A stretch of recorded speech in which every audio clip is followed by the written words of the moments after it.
All right, welcome to another episode of Full Circle. I am, as always, your host, Chad, Cheddar Caveman on this site and all the things that I'm on. It's a bunch. Today we have mostly news to talk about. Also apologies for starting a couple minutes late. Had just a couple minor issues. Also trying to improve the video quality and hopefully the audio maybe is a little better. I've been playing with some settings in OBS. Let me know how that's going. But today what I would like to discuss is some of the things that are coming out of the CID. Pardon me. In case you haven't been around or seen the show before, because I have talked about it before, CID is Privateer Press's community integrated development. So you can think of this, I think the best analogy for this is if you've ever played a video game, certainly anything Blizzard does, where they have a PTR server, and that's Playtest Realm. And this is the place where they put stuff. Basically, it's like the last beta-ish, usually. And you can go out there and try out the stuff that is about to go live. It gives them data so that they will know how the things they're planning are looking, if there needs to be tweaks. I would say to a degree this goes a little farther because they're a little more actively actually trying to include the community, hence the name, with doing it. But I would look at it like that. It's going to give you sort of a sneak peek into what's coming down the road. It's going to give you a chance to play test something if there's something for your faction or something you enjoy or something new that's coming out you think you might want to try. You can go in there, you can play it, you can give some feedback, show your battle reports. It's great. Just as a quick caveat, this is I think it's just worth mentioning that it is not the game, though. It is testing. It is a place you go to do playtest games. It's not what you should expect your tournaments or local events to have. You shouldn't even really expect every opponent of yours unless they're also willing or interested to even really be testing that stuff with you. Play the game. Make sure you're playing what's live. Make sure you are still focused on what's going on out there, especially because some of these things are going to change. The periods of time are going to vary between, looks like 2 weeks to Grimkin, I think was 5 or 6, with I think the two seems to be for theme releases becoming the expectations. So that's just a quick little caveat there.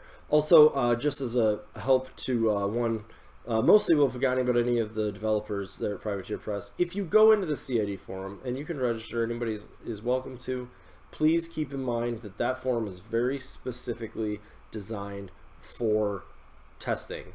Be focused with your comments there. Make sure that you're being respectful. Make sure that you're being you're looking at the rules. Make sure you're not using hyperbole and not using a lot of exaggeration. Make sure you're using facts. Make sure you're asking questions. Make sure you're on topic. A lot of times, and I know this is frustrating people, they'll post saying, this is something we're doing. And people are like, I don't want you to do that. Well, while I understand, and they may want some feedback on things like that, we are not designing the game, we are helping develop the game. And we're coming in at the end of that process as well. So that's an important distinction, because while every one of us probably has some really good design ideas, and sometimes that forum is going to let you, when they ask like, oh, what would you do differently here? That's a great time to chime in and be like, oh, I think I would add this rule and remove that rule. Great. Or I have this cool idea for a new rule. They may actually take that and run with it. But what we're not there to do is all push the direction of the game from a beginning design perspective. And the reason for that is actually very simple. We all have different ideas, right? We all have different goals for what the game should be. We all have different biases. And that includes Privateer Press. I mean, they're human. but they're ultimately the ones designing the game. We need to take the pieces, see where they lie on the power curve, see how they interact with other pieces, see if there's anything that was missed, get a sense for if we like it, and go from there.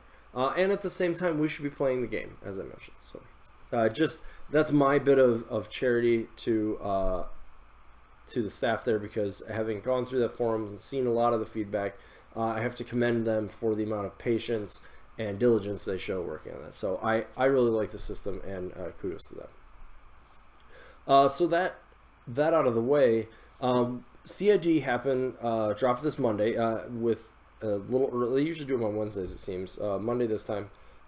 Part of that being that Lock and Load is coming up this weekend, and they would like to do some live testing with a few people there, I think. And then this will go like 2.5 total weeks, and sort of that extra half a week is for Lock and Load.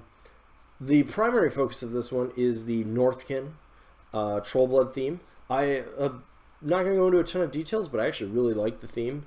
I sort of at times have this really cool fascination with like the frozen-y areas, and Khador doesn't totally speak to me, though if I played it, I would play like Sorsha 1 forever, just to give you an indication of where my preferences sort of lie.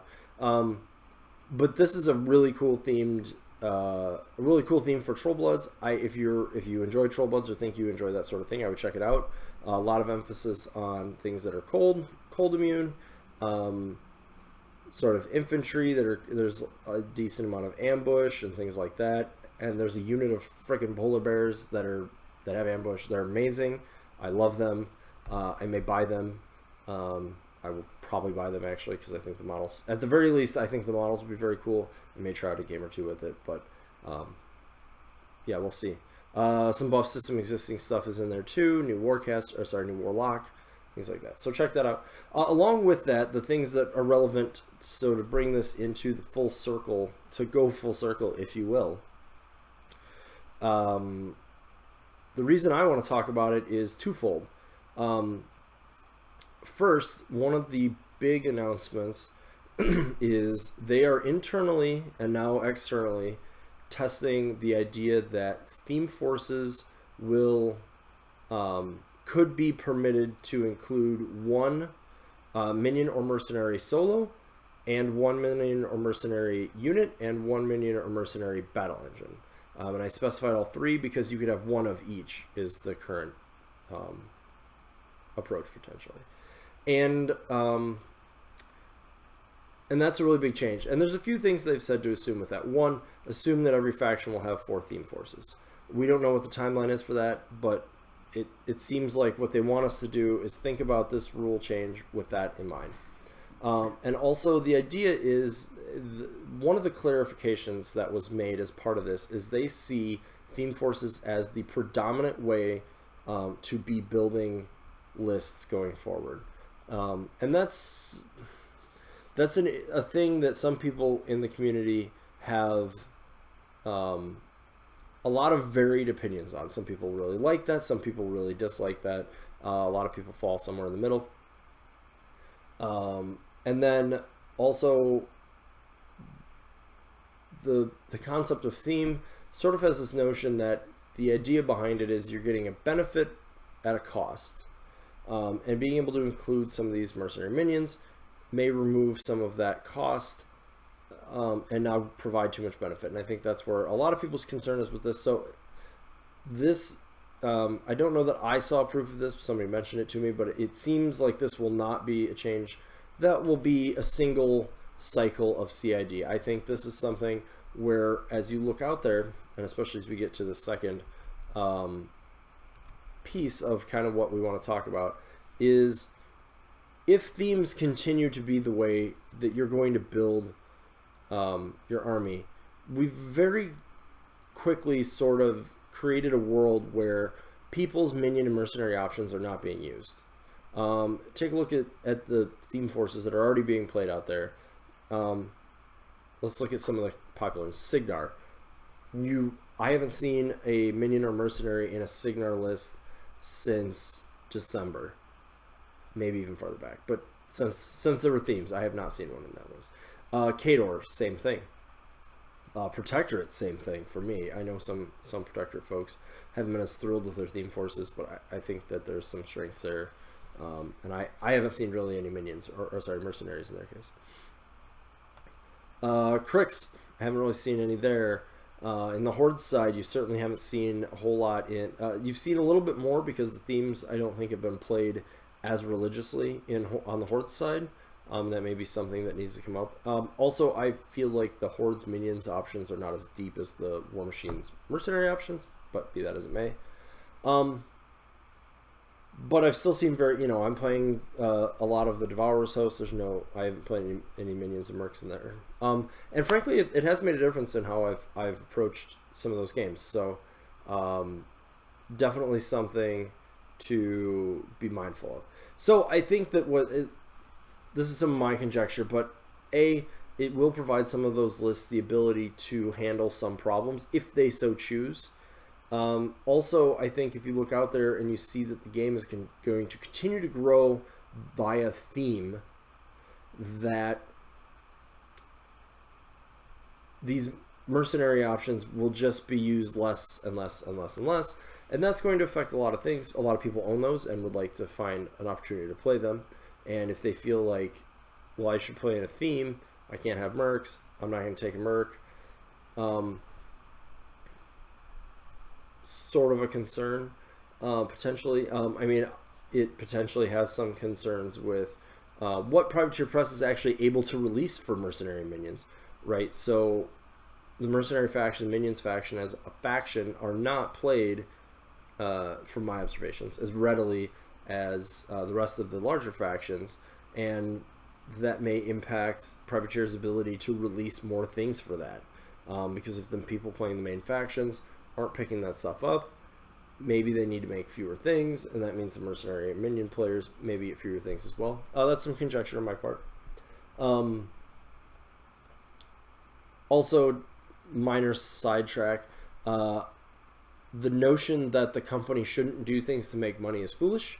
I don't think they should do it solely to make money, but they are a company that I would like to see continue, which means they do have to have revenue.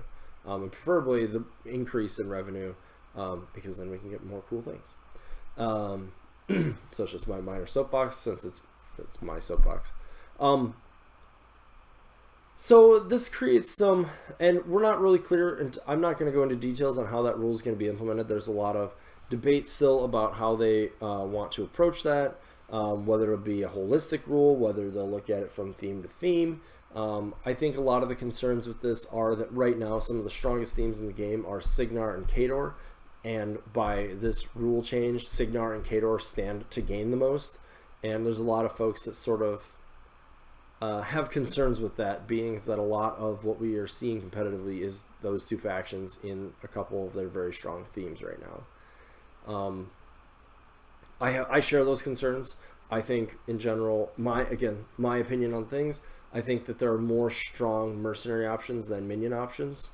There's a little bit where that's starting to equalize over time, but Ragman, Iona and Holt, although they're much less so now, Iris One, Reinhold, Rupert, Saxon are all incredibly, they fundamentally change a lot of what can be done, and they do. Saxon plays for minions as well, but what they do is incredibly strong for the points, and certainly changes a lot of how those theme forces might be composed. Also, there's some smaller things. So that's sort of on a system basis, but there's some smaller concerns there too, right? Are themes losing their thematicness? Is there some balance issues, right? Like, by choosing a theme, you don't have any stealth mitigation because you can't take Reinhold right now. But now if you can just take Reinhold, like, does that theme have enough weaknesses? Things like that. And I think they're looking into that. I think we should continue to look into that. But on the note of being positive, right, I think there are certainly places where we see the game moving to playing primarily with themes, and a lot of people do own these things, and there's a lot of cool interactions that like maybe they'll eventually replicate in a theme for you, but maybe not always, or maybe not in the same way, and maybe it's okay to double up on some of those. And I think as a circle, there are a lot of pieces that will be very interesting for us to start to look at, including in a theme if this goes through, or is some version of it goes through. Right off the top of my head, the ones that are relevant, very relevant, are Linissa Rissel. So now we have a couple lists or a couple theme forces rather, where Hunter's Mark is currently not an option. Actually, 2 of our 3 themes don't have Blackclad Wayfarers in them. The only one that does is the Bones of Orboros. I keep wanting to call it World War because I was bragging against this theme. I'm really hoping for World War II, but that's yeah. So Linissa Rissel, bringing Hunter's Mark back. I mean, that's going to put some of our themes back on the radar immediately. Swamp Gobber's Bellows crew are a unit, which is important because it means you wouldn't give up your solo. And being able to provide a prowl trigger for a lot of our things is very strong. Warpwolf Stalkers, Tanith, Loki with Tanith, Sentry Stones, Blackclads, a lot of different things, and that's something that we should really think about. Being able to bring Hutchuk to add in Rust will potentially help fix some of our armor, some of the matchups where we need help with armor cracking. There's another one that was top of mind. There's one that we'll get to that's the last part of the CID I want to talk about. Darn, there was one that was really good that I wanted to discuss, and now I'm blanking on it. Unit-wise, there's some interesting things. Brigands may have a place with, say, like a Wormwood list. The Pharaoh Battle Engine providing concealment is another thing you could potentially take advantage of. I've liked the Totem Hunter actually with Tanith as well, so another piece I would maybe consider again. Shield Guard from the Ogryn Boker.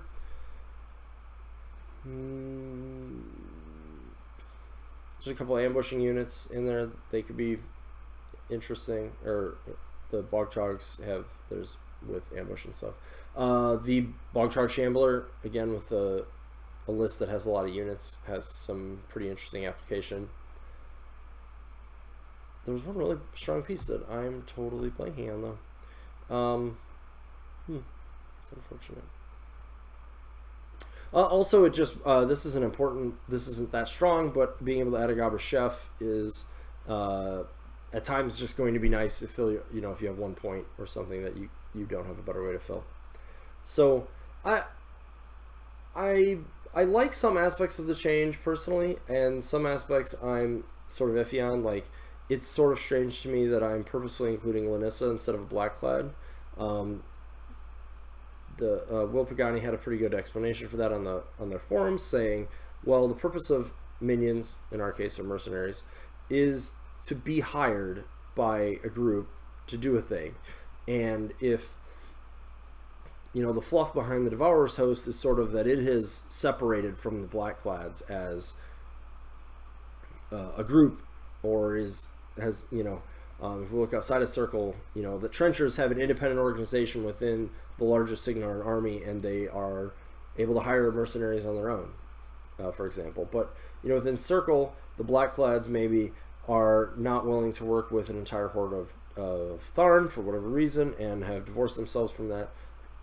And now you have they're like, well, we'll hire this elf because this, the fluff behind this is that what we're doing is furthering her campaign against Legion in some way. That's sort of her fluff explanation. So it's spotty, but it works.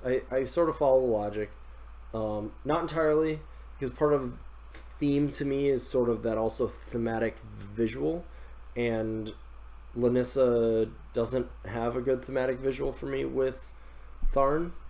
Maybe with Wolfsworn a little more, but when I think Tharn, I don't think like, oh, they're going to hire this elf. But I think the explanation makes sense. Either way, I think there's a lot of strong options. One thing to keep in mind, they are definitely looking into They're not looking for these to be provided for free generally via a theme benefit. Also not... they're definitely not going to allow free Lesser Warlocks, since technically you pay for the solo, and the solo is just really expensive when it comes with the War Beast. I believe they would take your solo slot, though. So that puts things like Wrong Eye and Snapjaw, Dahlia and Scarith back in the mix. Brune Lug even to a degree. Roshan Brine even to a degree. Really, all of those are pieces that we would consider. I think to some degree this is kind of neat. I think it opens up some more design space, and I know there's a lot of players that were concerned that their themes sort of built themselves a little too much, and now it's like, well, I have this flex area that's not, in most cases, it's not going to be optimal for your list design, right? If you look at the min-maxing of the list design, you're not going to get, look at Tharn. If I have to include a 4-point solo that isn't a Tharn model, that could be the difference between a corpse token that I get. That could be the difference between getting another free model. Things like that. So I'm making a conscious choice, and I'm losing something almost certainly for what I'm going to gain. But in some cases that may be worth it because it solves your problem while still building the list you want to build. In other cases, maybe it's not worth it. So there is a cost here, and I think there's a little bit of that I've read that's gone missing. And in some other cases, and I'm going to step outside a circle for a minute, it's just not going to make any sense to play without a theme. So Grymkin, for example, have 2 themes, and there's no time where you're going to be able to justify playing outside of those. They're designed incredibly around the idea that you're going to play these in their theme. To the models that are point costed the way they are because they can be free, and the whole 9 yards. So with that in mind, if you release, and there's one coming up, if you release a Merc minion, or minion in their case, that plays for Grymkin, you would never ever play it because it's like, well, the benefits from this theme, or that, one of my 2 themes, or how I'm thinking about building this list, and this other guy just flat out doesn't fit. So I like where they're going with it. I think it's going to take a little bit more iteration, and that's good. I certainly don't mind that. I think more iteration would definitely be good on this. I think there are some themes, and I'm a little bit more concerned about some of the current sort of boogeyman themes, if you will.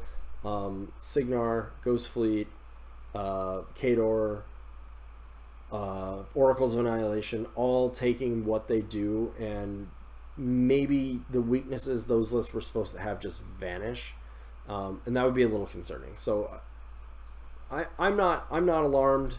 The sky is not falling.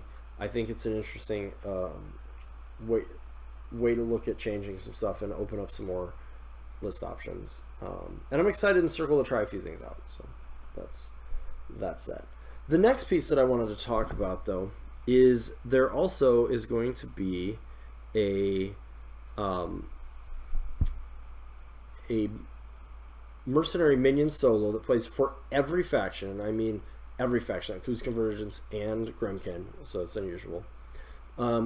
And this is the model that's going to be releasing with No Quarter Prime in September, presumably. And this is Eilish, I think it's Eilish Garrity, the Occultist. And I'm just going to go over his stats. So keep in mind, this is his CID stats. I would suspect that these will change based both on player feedback and some comments from the design team. However, since this is a model placed for Circle, I wanted to talk through it, and because we don't know when we'll be on the CID next. So, anyways, presently he is a mercenary minion solo. As I said, he plays for everybody. He is speed 6, Mat and Rat 5, defense 13, armor 14. He is command 6 with 5 wounds. He's a character. He costs 4 points, small base. He's got 5 damage boxes.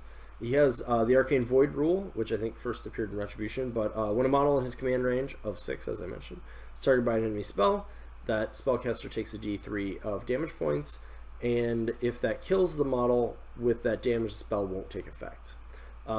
So opposed to him, I'm just going to pause here, if anybody with that rule you want to watch, if you have things like Druids who will just can't cast spells at targets within 6 inches of him. He has Gatewalker, which is once per activation immediately after the model casts a spell. You can place this model anywhere completely within 5 inches of its current activation. So it's sort of reposition 5 with which is situational but avoids free strikes, so that's cool. He has 4 magic abilities at magic ability 7. One of them is Bleed. It's the exact same spell that Tanith has, range 8, POW 10. If it damages a living enemy model, Eilish can remove D3 damage.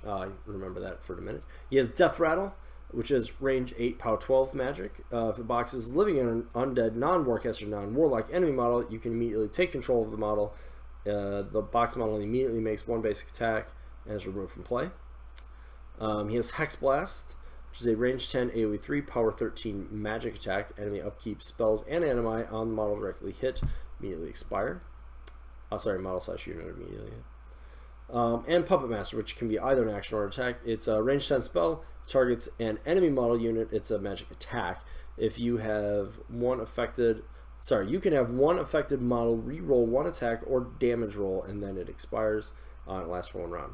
And then finally, he has the rule Mental Force. This model can choose to use Mental Force at the beginning of each attack. If it chooses to do so, all attack and damage rolls resulting from the attack are boosted. After the attack is resolved, this model suffers D3 damage points. So some cool interaction with Bleed there. You suffer D3, boost it, hopefully you kill the model you hit, heal D3 back, hopefully healing at least as much as you spent. As we know from the Tharn Night Witches, that's not going to happen. So the reason I wanted to talk about this, he's not broken, chat. Sorry, I disagree. Sorry, I was a little thrown off there. I hadn't had anybody in the chat talking yet. I actually disagree with the chat. I don't think that he is broken. I think that he is very powerful, though. And I do suspect that 4 points is probably not the right point cost for him. The one reason I don't think he's broken is one of the big issues. So let me backtrack since I got a little off the path I was going to go on there. One of the big issues was coming into Mark III. We definitely did have a pointed effort to reduce the amount of upkeep removal that was in the game. Iris 2 got a change where if she would removing the upkeep is optional. If you want to take D3, you can keep the upkeep in play. A few other abilities are like that. Morvana's 2's version of Purification is like that, etc. There's still some versions of Purification out there. 2 casters in Protector still have it. Krios 3 still has a feat that basically does it. Doomshaper 1 has a very similar effect, and there's a couple other things out there. Hex Blast is also still a spell that is on casters. So, but the thing that makes this piece strong to me is that upkeep removal, right? Upkeep removal is a very strong ability to have out there, and I think, and this is where we sort of get into which groups are it's stronger or not for. One of the problems I always had with Iris 2 back in Mark II, when she removed upkeeps on her own, was that she played for Signar, Khador, I believe Protectorate, and Mercenaries and Retribution. Now Protector didn't care as much that other ways to remove upkeeps a lot of times, but she played for those, and obviously for Mercenaries. So all of War Machine had a very reliable way to remove upkeeps when they chose. In a model that had a lot of other power, and was very difficult to kill. She was Rat 9. She still has a lot of these things. Rat 9 has stealth and can remove an upkeep by just hitting from 12 inches away. And in Hordes we had Throg, who had to be 2 inches away and was speed 5 and didn't have stealth. Was a 13-16 with 8 wounds as opposed to a 16-12 with 5 wounds and stealth. So my big, and I'm a circle player, so that's sort of the lens I'm looking at this from. But one of the big issues I had was Iris was available to those factions, and those factions were able to play her, and everybody else just kind of had to deal with upkeeps. And Eilish, to me, he can reliably remove an upkeep if that's what you need him to do. And I like that he has a bunch of different options because I think he's a really cool toolbox. I don't think he's going to stay exactly the same as he is, mind you. I think he may go up in points. They may tweak some of his spells. It seems to me that it's very purposeful that he has upkeep removal on his kit. It's entirely possible that he was always planned to have upkeep removal on his kit, and was always planned to be something all factions could take, for the very reason that I gave, that Iris 2's abilities were so strong that some factions shouldn't be the only ones that have access to them. And that's why I think he's okay, because everybody can take him. Now, some people may say, like, oh, I don't want an auto-include, something that I feel is an auto-include. I don't know if he will or won't be. We'll see on that. Obviously, it will depend a lot on where he lands. But he is still a 13-14 with 5 wounds, who at most will be 15 inches away from the thing he was shooting at. A lot of things can threaten out farther than that. And there's counterplay to him, is sort of the point that I'm getting at.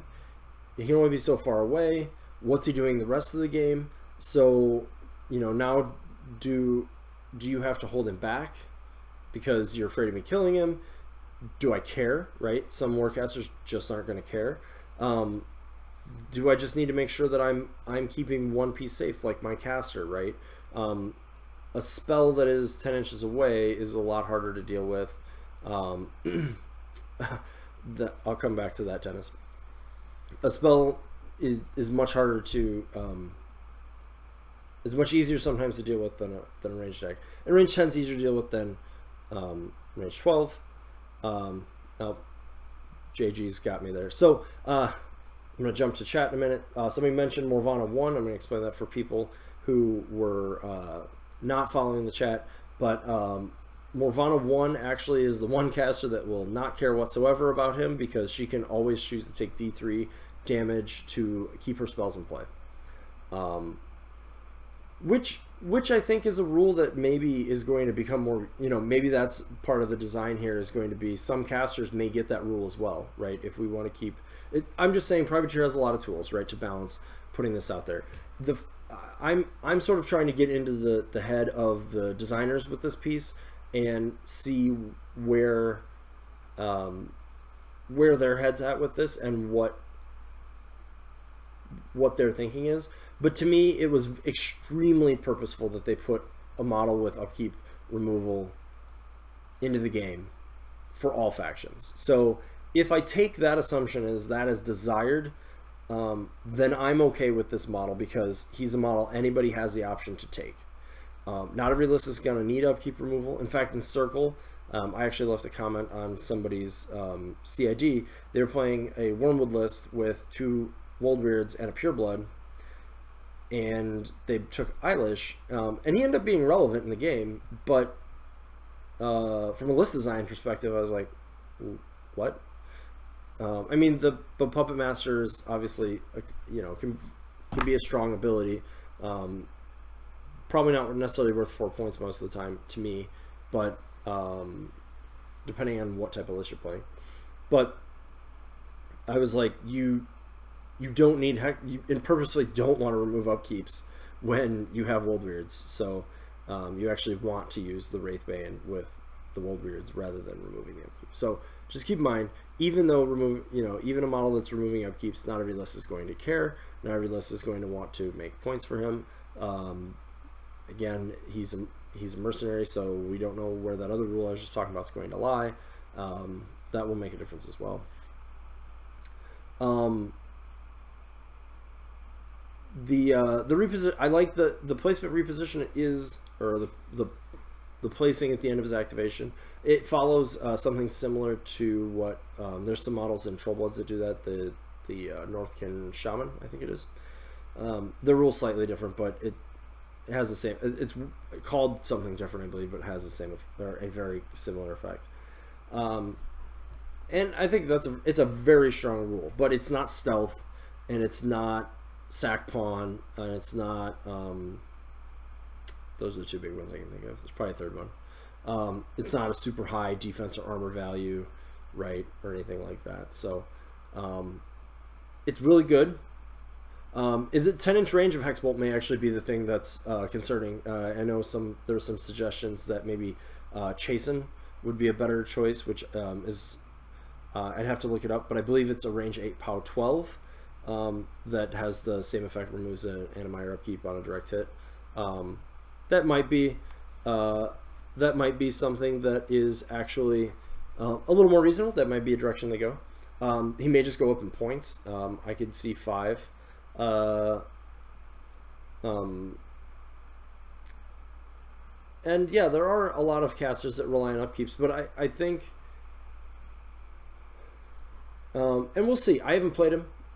And that's another thing. I haven't put him on the table. The battle reports I've seen, it was just the one, and I felt like he was not a good choice in that list. Though he was able to do something that helped close out the game. But I think there's a lot of counterplay to this piece. Signar, for example, my chat mentioned Striker 1.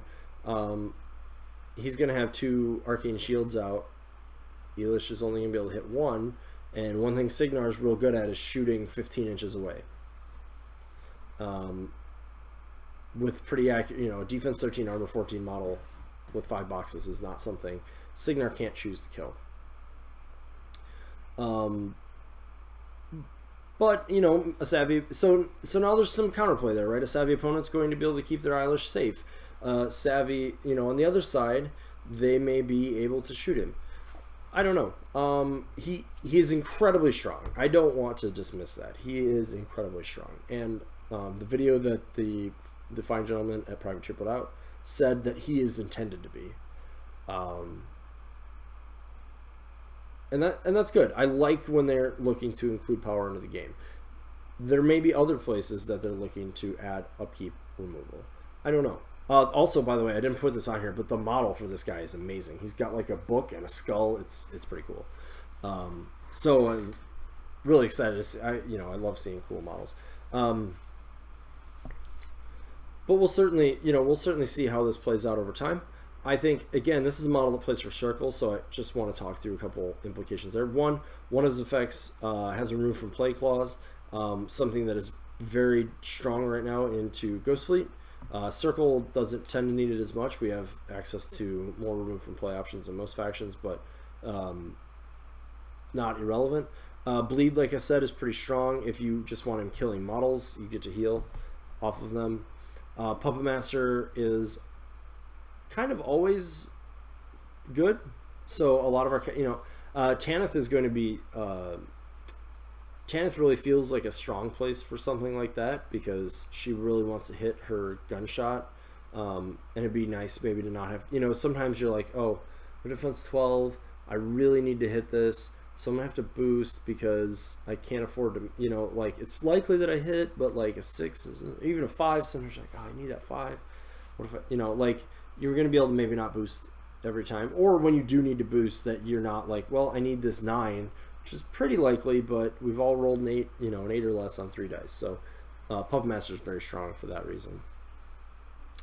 And then of course the upkeep removal. So I actually think Circle is one of the factions that needs, that could benefit the most, maybe not the most, but one of the more beneficial benefits for us.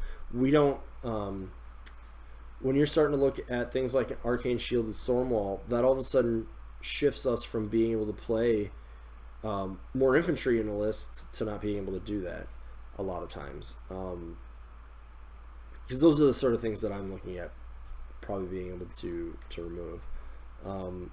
In fact, that's the biggest one. But any of those defensive bonuses where all of a sudden you're like, well, I could have killed this guy, but I can't put Wraithbane on my whole unit of Ravagers. So I guess I need to just ignore it the whole game, or hope that over enough time that enough POW 13s at dice -8 can actually ding up a 56 point model. So I think there's definitely a place for it. I think he's definitely strong. I think Circle will definitely be interested in playing him. That's really why I wanted to talk about it. And keep an eye on that. So if he changes before next week's episode, I'll probably make a note of it, and we'll sort of follow along where that's at. Keep in mind, even when the CID ends, he may end up different than like what his last form looks like. So, and then we're running kind of here on the end of the episode, but something of note, and I think it if I'm very lucky, so that I don't have to come up with content next week on my own.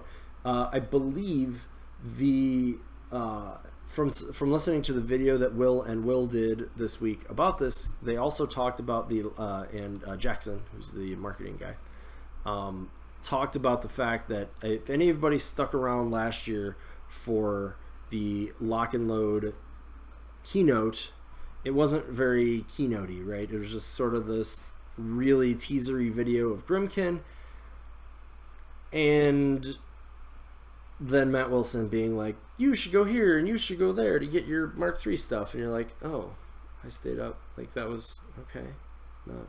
Yeah. So this year they have an honest to God's presentation.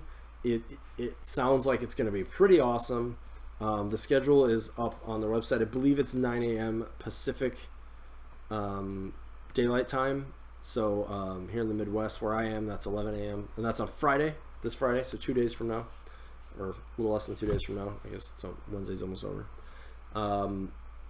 So if you can, I would tune into that. I think from the sounds of things that hopefully as Circle players hear some sort of notion of what is coming up for us. I'm really hoping that they're taking this opportunity to treat this keynote much the same way. If anybody remembers the old TempleCon keynotes, where you sort of got it at the beginning of the calendar year, and it had little teasers, models, sketches, sculpts for most of the things that were coming out in the next year, right? And I think in this case, I'm hoping that we see themes. Hopefully we get to see what our theme will be as Circle.